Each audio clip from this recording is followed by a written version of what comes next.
Sr. Presidente, senhoras e senhores deputados, Sr. Secretário de Estado, em nome do Grupo Parlamentar do Partido Socialista, queria dar as boas-vindas a esta casa, como disse o Sr. Presidente, também é sua. A minha intervenção irá incidir sobre a área do desporto. Colegas meus irão falar sobre as questões da juventude. E para falar das questões do desporto é sempre importante fazer um pouco de história recente e contextualizar a realidade desportiva.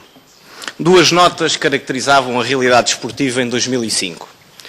Uma primeira era a insuficiência da prática desportiva a nível nacional e uma segunda era a falta de viabilidade financeira do sistema desportivo. Estas duas notas eram a prova que o modelo e a política de desenvolvimento desportivo adotada até então tinha falhado. Era necessário implementar um novo rumo e estabelecer um outro modelo. Afirmou-se durante estes 4 anos a centralidade política do desporto. Assegurou-se a sustentabilidade financeira do sistema desportivo. E estabeleceu-se uma relação de responsabilidade e confiança com o associativismo desportivo. Nos últimos 4 anos, as federações desportivas receberam cerca de 160 milhões de euros, o que representou um aumento de 12% entre 2005 e 2009. Os compromissos com o Comitê Olímpico de Portugal, relativos ao projeto Pequim 2008, foram cumpridos na íntegra, o que representou um investimento do Estado, da Administração Pública Desportiva, de 14 milhões de euros.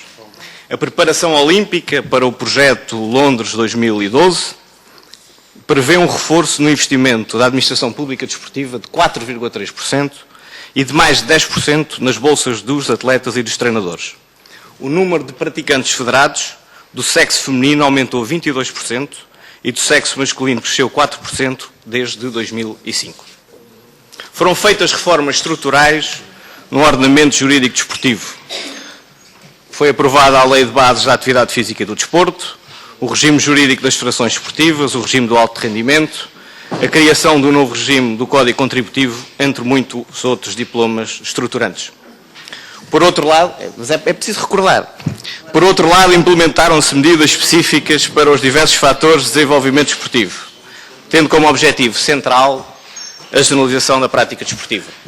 É bom recordar que, através de uma medida que se chama Saúde e Segurança para as Instalações Desportivas, foram apoiados 361 clubes e associações esportivas por todo o país, representando um investimento de 4,2 milhões de euros.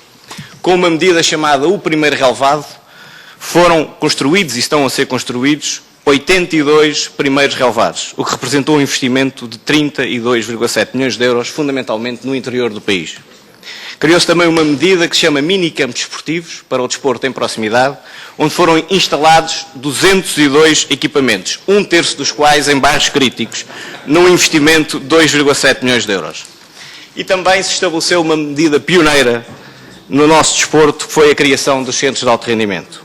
Um investimento de 75 milhões de euros em mais de uma dezena de centros de alto rendimento para mais de 20 modalidades. Estabeleceu-se também e implementou-se o Programa Nacional de Marcha e Corrida. Foram 4 anos de profunda transformação do desporto português e, pelas palavras do Sr. Secretário de Estado, e folgamos em sabê-lo, e também pela leitura do programa de Governo, estamos certos que este modelo será consolidado e aperfeiçoado nos próximos 4 anos. Sr. Secretário de Estado, tenho algumas questões que lhe queria, em concreto, pôr. Em primeiro lugar, o ponto de situação sobre a adaptação dos estatutos das federações desportivas em relação ao novo regime jurídico das mesmas. Uma segunda questão, para saber em que fase se encontra a verdadeira revolução a que temos assistido num dos equilíbrios do desporto nacional e que tantos anos foi deixado sem nenhuma alteração estrutural, que é o Centro Desportivo Nacional do Jamor.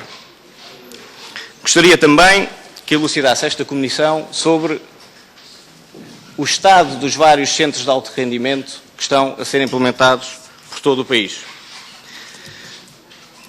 Tanto que se fala agora sobre a verdade desportiva, gostaria também, se o Sr. Secretário de Estado nos esclarecesse, como é que está a decorrer o combate ao doping, esse sim essencial para a verdade desportiva, depois desta Assembleia ter aprovado o diploma que criou a Autoridade Antidopagem de Portugal.